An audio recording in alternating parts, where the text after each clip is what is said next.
Энэ удаагийнхаа бичлэгээр 2025 онд үзэгчдийн хүртэл болсон триллер төрлийн Companion киног товчлон ярьж өгөхөөр сонголоо. Шасгийсэн жинхэнэ солонгос хоолны амтыг Юнагаас, солонгосын уламжлалт амтыг орчин үеийн хоол үйлдвэрлэл үйлчилгээний стандарттай хослуулан дээд зэрэглэлийн соёлтой үйлчилгээг Юна үзүүлдэг. Мөн чанар стандартыг баримтлан дасралтгүй хөгжиж үйл ажиллагаагаа сайжруулан ажилласаар байна. Хайртай хүмүүсээ баярлуулах хамгийн амттай сонголт Юна. Хайртай бүхэндээ жинхэнэ амтыг мэдрүүлээрэй. Та 77 тэгдөрөв 11 дугаарт залгаад гэртээ хөргүүлээд аваарай. Юна 2025 оны тренд солонгос хоолоор менюгээ шинчиллээ. Айрис гэх бүсгүй супермаркетад явж байхдаа Жош гэх залуутай таарч түүнийг сэтгэлдээ нэг л өөрөөр хүлээж авч байгаагаар кино хэлдэг. Жош түүнтэй ярихдаа баг зэрэг сандарч санамсаргүйгээр жүржнүүдийг лангуунаас нь унгаачихв. Энэ бяцхан бүтлгүйтэл тэдний инээдийг нь хүргэж Айрис өөрийнхөө амьдралын жинхэнэ зорилгыг олоход хүргэсэн хоёр мөч байсныг өгүүлнэ. Эхний мөч нь Жоштой учирсан энэ өдөр. Хоёр дахь мөч нь Айрис өөрөө Жошийг алсан өдөр. Үйл явдал хэсэг хугацаа өнгөрсний дараа Айрис Жош хоёр одоо хосууд болчихсон хаа нэг тийшээгээ машинтай явж байгаагаар үргэлжилдэг. Удалгүй тэд ойн дунд нурын ирэг дээрх тансаг харшид ирэх ба тэд найзуудынхаа хамтаар энэ харшид амралтын өдрийг өнгөрүүлэх юм. Дотогшоо орохоос өмнө Айрис Жошийн найзуудтай цуг байна гэхээс тэр дундаа түүний найз Кэт өөрийг нь үзэн яддаг гэж боддог болохоор орох хэсэгтээ эргэлзэж сандарч эхлэнэ. Айрис өөрийгөө ямар нэгэн тэнэг зүйл хийж Жошийг ичгэвтер байдалд оруулах вэ гэдэгтээ санаа зовж байгаа ч Жош санаа зовох зүйлгүй гэж тайвшруулдаг. Улмар Кэт Жошийг баяртайгаар ухтан авч тэрвэрдэг бол Айрисыг төдийлөн халуун дотн хүлээж авсангүй. Дотор Жош өөр нэг сайн найз болох Илай мөн түүний найз залуу нь болох Патриктэй уулзна. Удалгүй сэргээ гих орс эрэхтэй ирэх ба тэрээр энэ тансаг харшийн эзэн гэдэг нь тодорхой болно. Гэтэл сэргээ Айрис руу хачин байдалтай ширтэх нь түүнийг тун духгүй байдалд оруулдаг. Тиймээс Айрис уучлалт гуйгаад өөрсдийн өрөөрүүгээ явж шүршүүрт ороод амарлаа. Оройн найзууд цуглан оройн хоол идцгээж Патрик хаалууны баяраар хэрхэн анх Илайтай уулзсан түүхээ дурсан ярина. Яг тэр л агшинд Патрикийн дотор ямар нэгэн онцгой зүйл мэдрэгдэж амьдрал нь тэр цагаас гэнэт утга учиртай болсон гэж ярьлаа. Айрис ч мөн адил Жоштой анх учирснаар тийм зүйл болсон гэдгээ хуваалцсан. Айрисын доторх эвдэрсэн хэсэг гэнэтл засагдсан мэт санагдсан байна. Дараа нь Айрис Кэт хоёроо тусдаа ярилцаж тэдний ярианаас хэдийгээр сэргээ гэрэлсэн эхнэртэй ч гэлээ. Кэт түүнтэй амрагийн холбоотой гэдэг нь тодорхой болно. Кэтийн хувьд сэргээ асуудалтай бөгөөд эмэгтэйчүүдийг дорд үздэг нэгэн ч гэлээ. Зүгээр л түүний мөнгөнд нь болж хамт байгаа гэдгээ илчилдэг. Улмаар Айрис Кэтээс өөрийгөө түүнд таалагддаггүй бидтэй гэж асуухад Кэт тийм гэдгийг хүлээн зөвшөөрч Айрисыг өөрийг нь орлох юм шиг мэдрэмж төрүүлдэг гэж тайлбарллаа. Гайхсан Айрис Кэтийн зан чанарыг нь магтаж түүнийг хэн ч оруулж чадахгүй гэдгийг хэлнэ. Удалгүй Илай хөгжим тавьж хүн бүрийг бүжиглэхийг уриаллаа. Бүжиглэх явцад Жош Кэт хоёр нэлээд дотн мэт юм ярилцаж харагдсанаар Айрис хардаж атархах сэтгэл төрж тэрээр Жошийг татаж тэднийг салгана. Оройн тэд дотн харилцаанд орсны дараа Айрис түүнтэй хамт байгаадаа маш их жаргалтай байгаагаа илэрхийлсэн ч хачирхалтай нь Жош түүнтэй ярилцах төдийлөн хүсэлгүй зүгээр л Айрисыг унт гэж хэлдэг. Маргааш өглөө Жош Айрисаас цаг агаар ямар байгааг асуухад Айрис түүнд гадаа хэдэн градус байгааг орой бороо орох магадлал 83% байна хэмээн маш нарийн тооцоололтойгоор илтгэнэ. Тэгэд Айрис түүнийг хамтдаа нур руу явахыг хүсэхэд Жош шаардлагатай байгаа болохоор Айрисыг ганцаараа явахыг хүсэв. Ингэхдээ Жош Айристэй мэдэгдэлгүйгээр түүний халаасанд халаасны хутга хийдэг. Айрисыг явсны дараа Жош гар утас руугаа флаш диск залгана. Айрис нуур руу очиод халаасанд нь хутга байгааг олж мэдээд гайхдаг. Энэ үед сэргээ хурч ирээд түүнтэй мэндэлж Айрисыг тасралтгүй ширтсээр. Энэ байдал нь Айриста духгүй санагдсан тул тэрээр явах гэхэд сэргээ түүнийг зогсоож биенд нь нарны тос дүрхэж өгөхийг хүслээ.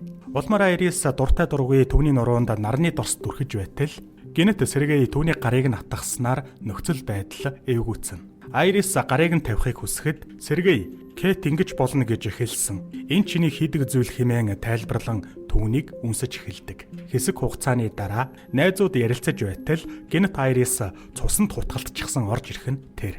Бүгд зочиртоход Айрис ийм зүйл хийхийг хүсээгүй. Сэргээ ийм зүйл хүчээр хийх гэхэд хүргэсэн гэж тайлбарлана. Кэт сэргээ рүү явхад Айрис хутгаа газар хаяж юу болсныг тайлбарлахыг хичээдэг. Хэсэг хугацааны өмнө Сэргээ Айрисд халтхыг завдснаар тэр түүнийг архины шилээр зохиж улмаар Сэргээ чулуун дээр дагзаараа унжээ. Ууралсан Сэргээ босч ирээд түүнийг багалзууртахад Айрис өөрийгөө хамгаалахын тулд халааснасаа хутаг гаргаж ирэн түүний хүзүүнд нь хутгалсан байна. Айрис Жоштой дахин уулзаж чадахгүй гэсэн бодол төрсний улмаас айж ингэхээс өөр арга байгаагүй гэдгийг тайлбарллаа. Энэ үед Жош түүнийг унт гэж тушааснаар гайхмаар нь Айрисын нүд нь цагаанаараа эргэлдэж тэрээр шуутхан л итгэхгүй болсноор үнэн дээр Айрис робот гэдэг нь тодорхой болно. Дараа нь Патрик Айрисыг сандалд хүлж байхад Жош Элай хоёрыг ярилцаж Жош түүнд хамтрагч роботууд нь хэн нэгэнд хор хөнөөл учруулахгүй байхаар програмчлагдсан. Харин Айрист доголдол үүссэн байж болзошгүй гэж тайлбарллаа. Эцэст нь тэд болсон явдлыг цагдаад мэдэгдэхээр шийдэж Жош Айристтэй салах ёс гүйцэтгэхийг хүсдэг. Тэгэд тэр Айрисын өдөөс харж суугаад сэргэж хэлснээр Айрис дахин итгэвчиж Жошоос болсон явдалд өөрт нь итгэхийг гуйна. Гэтэл Жош түүнд итгэж байгаагаа угаасаа түүнийг худлаа ярихгүйгээр програмчлагдсан гэж хэллээ. Энэ нь Айрисыг гайхшруулж Жош эцэст нь түүнийг сэтгэл санааны болон бие махбодын хэрэгцээг хангахад зориулагдсан хамтрагч робот гэдгийг нь илчлэн. Айрисийн үгэнд нь итгэхгүй байсан тул Жош утсаа гаргаж ирээд команд өгч түүнийг өөр орны хэлээр яриулдаг. Мөн тэрээр Айрисийн санаж байгаа бүхэл дурсамж, тухайлбал коллежид суралцсан 100 ажил хийсэн, супермаркетад өөрсдийнх нь учирсан хүртэл бүгд бодит биш гэдгийг тайлбарлав. Энэ бүх дурсамжийг түүний системд зохиомол түүх болгон суулгасан гэлээ. Дараа нь Жош тэдний анх уулзсан өдрийн тухай ярьж өгөв. Роботын компани ажилчид Айрисыг хүргэж ирсэн ба тэрээр Жошт ухаангүй дурлсан байхаар програмчлагдсан бөгөөд Жош түүнийг зам байдлаас нь эхлээд бүхэлд нь удирдах хянах боломжтой. Тэрээр Айрисын дуу хоолой оюун ухааны төвшинг хүсснээрээ өөрчилж болохоос гадна жихнийх нь ард байх хурууныхээ мэдрэгчдээр 5 секунд дарснараа үйлдвэрийн тохиргоог нь дахин шинээр ачааллуулчих болно. Улмаар Жош хэрэглэгчийн зөвшөөрөлд гарын үсэг зурж Айрисын удирдлагыг утсандаа суулгаад хоорондын хайрын холбоог бий болгожээ. Энэ бүхнийг сонсоод Айрис өвдөлт, уур, уйтгар гүнгийг хүртэл мэдэрдэг гэдгээ хэлэн одоо ч эргэлцсээр. Тиймээс Жош энэ нь зүгээр л програмчлал гэдгийг тайлбарлаж нулимсан зүгээр л түүний биед хийсэн ус гэдгийг онцлоно. Энэ хооронд Кэт хурч ирээд Жош Айрисыг буцаагаад асаасныг хараад уурладаг. Жош Кэттэй тусдаа уулзахаар явж түүнд робот найз бүсгүйтэйгээ салах ёс хийхийг хүссэн гэдгээ тайлбарлав. Тэгээд Жош түүнд өөрсдийнх нь төлөвлөгөө сансныхан дагуу болсон. Одоо Айрисын үйлдвэрийн тохиргоог нь дахин шинээр ачааллуулад унтраахтал болно гэж сэтгэл догдлон хэлдэг. Тэднийг ярилцаж байхад Айрис өөрийгөө суллахыг хичээж өмнө нь газар дунгаасан хутга руугаа очлоо. Хэсэг хугацааны дараа Жош Айрис дээр эргэж ирээд түүнийг газар хэвтэж байхыг анзаарна. Гэнэт Айрис Жошийн төмхрүүн зохиж хүнд байдалд оруулаад түүний утсыг нь авдаг.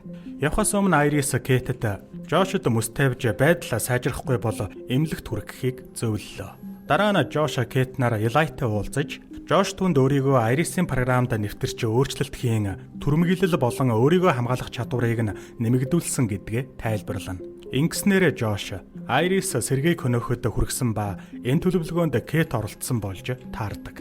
Тиймээс програмчлалд нь хууль бус өөрчлөлт хийсэн болохоор тэд үйлдвэрлэгч компани болох Empatix-аас өмнө Айрисыг олох хэрэгтэй гэлээ. Харин Элай яагаад тэднийг ийм аимшигтай зүйл төлөвлөснийг нь асуув. Улмаар тэд Элай болон Патрикийг сэргээгийн сейфтээр авчирч Кэт нууц кодыг нь хийж нээдэг. Сейфэнд $12 сая бэлнээр байснаар Элайг гайхшрууллаа. Жош Элайд хэрвээ Айрисыг олоход нь туслах юм бол энэ мөнгийг 3 тэнцүү хуваах санал тавина. Гэсэн хэдий ч Элай Патрик ч бас оролцох болохоор мөнгийг 4 хуваах ёстой гэж маргадаг. Маргаан хурцтаж одолгүй Элай Патрикийг идэвхгүй болгосноор тэр ч бас робот гэдэг нь тодорхой болно. Патрик ч бас робот болохоор Жош түүнд мөнгө хуваахаас эрс татгалцсаар. Хэсэг маргалцсны дараа Элай тэдэнд туслахыг зөвшөөрч сэргийн сейфэнд байсан бууг авлаа. Жош буу шаардлагагүй. Зүгээр л Айристаа хангалттай ойртож түүнийг унтуулад хууль бус өөрчлөлт хийсэн төхөөрөмжөө салгаж авахтал болно гэдгийг хэлнэ. Гэсэн ч Элай Айрист Жошийн утас нь байгаа. Мөн тэр нууц үгийг нь мэддэг болохоор одоо илүү аюултай болсон гэж үзнэ. Тэрээр Патрикийг идэвхжүүлж өөрсдийгөө Европтын анд гарна гэж хэллээ. Юна 2025 оны тренд Солонгос хоолоор менюгээ шинчиллээ.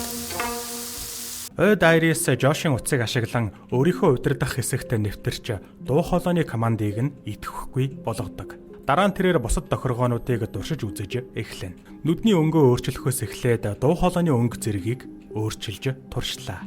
Эцэст нь тэрээр өөрийнх нь оюун ухаан 40% дээр тохируулагдсан байгааг ойлгож 100% болгон өсөгдөг. Энэ хооронд найзууд Айрисыг 2 хуваагдаж хайхаар шийднэ. Түүнийг 2 талаас нь бүслэх юм бол дайрахад илүү амар байх болно гэж тооцоолдог. Одоо оюун ухаан 100% ажиллаж эхэлсэн Айрис цаашид хийх үйлдэл нь ямар үр дүнд хүрэх хувилбаруудыг тооцоолсоор хэд хэдэн хувилбарыг бодож эцэст нь бүгд бүтлгүүтхийг тооцоолсны дараа тэрээр хашид мэдэгдэлгүйгээр очиж Жошийн ухаалаг машиныг ашиглахаар шийднэ. Машиныг Жошийн утсаар удирдах болох тул түүний хувьд хамгийн зөв сонголт нь түүний машинтай хот дох гэрлүүгээ буцах явдал юм. Хэсэг хугацааны дараа Айрис Элай Патрик хоёрыг ирж байгааг мэдээд модны ард нуугддаг.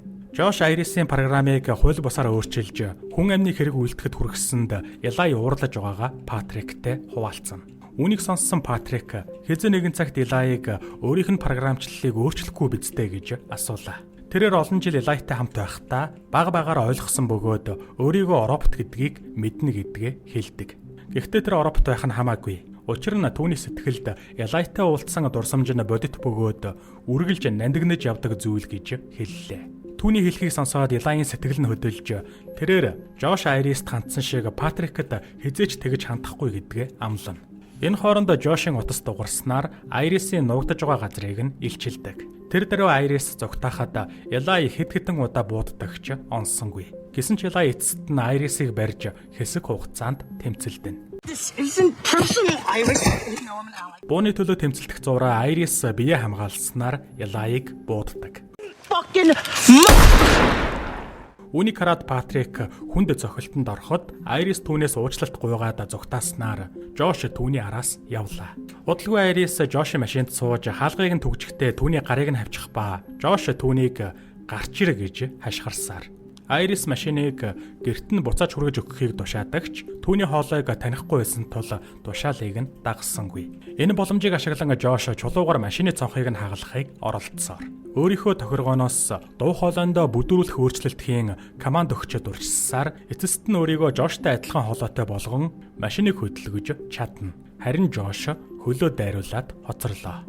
Удалгүй Жош сэргээгийн утсыг ашиглан машина хулгайд алдсан хэмээн мэдээлэл өгнө. Ингэснээр машин идэхгүй болж замын хажуу руу зогсож Айрис дотор нь төвжигдлээ. Жош түн рүү залгаж Айрисаас муу найз залуу байсандаа уучлалт гуйдаг. Мөн буцаад урдын байдалтай орохыг гуйж бүх хэргийг Патрикт дохож болно гэж тайлбарлана. Хэдийгээр түүний үг Айрисын сэтгэлийг хөдлөгдөгч тэрээр Жошид итгэж болохгүй гэдгээ мэдж байгаа тул харилцаагаа дуусгахаар шийдснээ хэлж Жошийг бухимдуулдаг. Дараа нь Жош ойроо буцаж очиход Патрик шаналсан байдалтай Элайг тэврэн сууна. Жош Элайын утсыг ашиглан Патрикийн түрмгийн байдлыг нь 100% болгож нэмэгдүүлж Айрисыг олж утсыг нь авчрахыг тушаав. Гэтэл Патрик Жошийн командыг авахгүй байсан тул Элайын хурууг ашиглан түүний програмчлалыг нь дахин шинчилдэг. Жош Патриктай хайрын холбоо шинээр үүсгэж өөрсдийгөө хайртай хосууд байсан мэтээр хуурамч дурсамж суулгалаа. Харин Айрис машины цонхыг эвдэн гарахыг оролдож байхад цагдаа түүний хажуугаар өнгөрнө. Түүнийг машинаас гарахад цагдаа машинаасаа бууж ирэх нь тэр. Цагдаа Хендрикс Айрисыг байцаах гэхэд Айрис худлаа ярьж чадахгүй тохиргоотой болохоор өөрийгөө германаар ярьдаг тохиргоон дээр тавилаа. Үүний ачаар Айрис сэргээг алсны дараа байшингаас зугтаасан зэрэг бүхэл үннээ германаар хэлэхэд цагдаа түүнийг ойлгосонгүй. Гэсэн ч цагдаа машины суудлын дээрх цустай хутгийг анзаарснаар түүнийг баривчилдаг.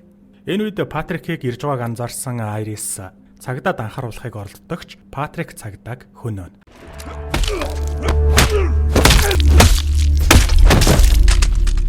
Айрис зогтааж байхад Патрик Жошийн утсыг нь авч Айрисыг идэхгүй болголоо. Хэсэг хугацааны дараа Патрик цагдаагийн машинтай буцаж ирэх ба идэхгүй болсон Айрисыг дотгошоо оруулав. Гайхсан Кэт Жош хоёр машиныг шалгахад тээшинд нь цагдаагийн цогцос байх нь тэр. Асуудал хэрэг сэтэрлээ гэж бодож байгаа Кэт өөрийнхөө хувийг аваад явхаар шийднэ. Жош Кэтээс нөхцөл байдалд ухаалаг хандахыг хүсэхэд Кэт энэ бүхнийг төлөвлөсөнд харамсаж байгаагаа илэрхийлдэг. Ингээд Кэт явхаар гарахад Жош Патрикад түүнийг зогсоо гэж тушаалаа. Харамсалтай нь төрөмгийн байдал нь тулчсан робот тушаалыг нь буруугаар ойлгож Кэтийн нуруунд хутга дүүрчихнэ. Цочирдсан Жош уучлалт гуйхыг хичээсэн ч Кэт түүнтэй ярилгүй буудан дээр очин Айрисын хажууд суулаа. Орой болоход Жош Патрикаар оройн хоол хийлгэж зоогийн ширээний ард үйлчлүүлнэ. Айрис ширээний нөгөө талд сандалнаас гавлагдсан байдалтай суух ба Жош түүнийг сэрээдэг. Жош түүнд Кэтийг үгсэн гэдгийг нь хэлээд Айрисын амьдрал жинхэнэ хүнийхээс илүү үнцэнтэй гэдэгт итгэж байгаа эсхийг нь асуулаа. Айрис зүгээр л амьдрахыг хүсэж байна гээд Жошийг шунлнаасаа болж энэ бүхнийг эхлүүлсэн гэж хариулна. Роботоор шүмжлүүлсэндээ ууралсан Жош Айрисын оюун ухааны чадамжийг тэг хөв болгож гараа ширээний харалдаа өргөхийг тушаадаг. Айрис өвдөлт ямар байдгийг мэддэг гэж хэлсэн тул түүний гар доор байрлууллаа. Айрисын гарын арьс нь галд шатаж байхад Жош утсаар ярихаар босно. Empatix-ийн ажилтан залгсан байх ба удахгүй очно гэдгийг хэлдэг. Айрисын гарыг даган галд үргэлжлэж байхад Жош Патрикад галыг унтраа гэж тушаалаа. Дараа нь тэрээр Айрист буу бариулж толгой руугаа чиглүүлээд гохоо дарах тушаал өгөв. Эхэндээ Айрис гохоо дарахгүй байсан ч эцэст нь тушаалын дагуу өөрийгөө бууддаг.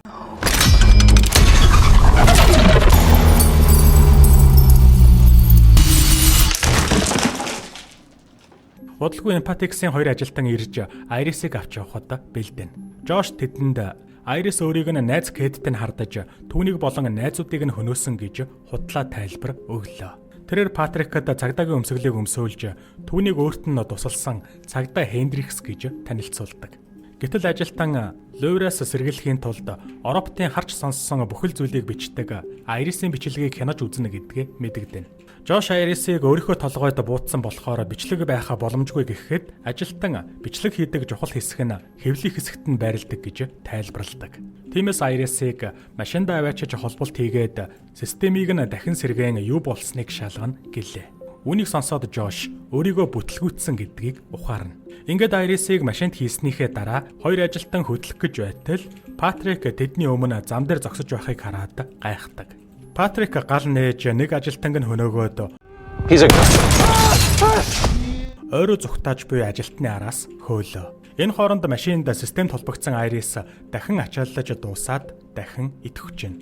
Ойд Патрик нөгөө ажилтан үгүй хийх гэж байтал Айрис ирж Патрикийг захилгаанаар зохиулах гэсэн ч хүч хүрсэнгүй. Патрик Айрис руу дайрах гэхэд Айрис түүнд Жош өөрийг нь ашигласан шигэ Патрикийг удирдах ашиглаж байна гэдгийг илчлэнэ. Тэрээр Патрикад түүний жинхэнэ хайртай хүн нь Элай гэдгийг сануулахыг хичээдэг. Патрик Айрисыг худлаа хэлж байна гэхэд Айрис өөрсдийгөө худлаа хэлж чадахгүй байхаар програмчлагдсан гэдгийг түүнд сануулдаг.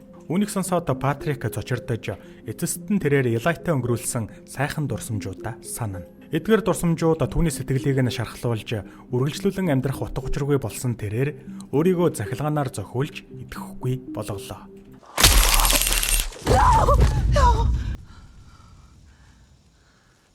Дараа нь Айрис ажилтан анзаарч түүний тусламж хэрэгтэй байна гэдгийг хэлдэг. Энэ хооронд байшинд Жош мөнгө аваад явхад бэлдэж байв. Тэрээр нөгөө өрөөнөөс хөгжим тоглохыг сонсоод очиж шалгахад Айрис амьд байсаар. Айрис компани ажилтнтай найз болж өөрийгөө бүхэлд нь удирдах чаддаг болсноо тайлбарласнаар Жош түүний удирдлагын системд нэвтрэх боломжгүй болжээ. Тэгэд Айрис түүн рүү буу чиглүүлэхэд Жош түүнийг өөрт нь хайртай хэвээрээ болохоор буудаж чадахгүй гэдэгт итгэлтэй байлаа. Бодож байсанчлан Айрис эргэлдснээр энэ боломжийг ашиглан Жош түүн рүү дайрч байшингийн ийш тийшээ түүнийг шиддэг.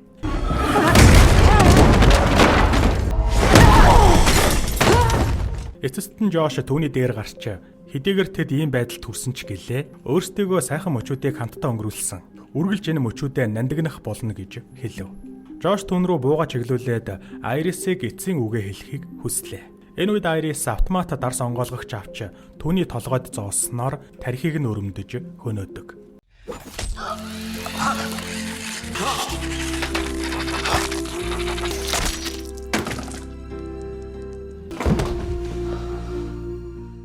Маргааш нь Айрис шөвшүрт орж байхдаа Гарынхаа шатсан арсыг хуулан авч механик гараа ширтэнэ. Дараа нь тэрээр хувцас сольж Сергеийн бүхэл мөнгийг аваад тансаг машин хөлөглөн нуурын байшингаас явж шинэ амьдралаа эхлүүлснээр кино төгсдөг. Юна 2025 оны тренд Солонгос хоолоор менюгээ шинжиллээ.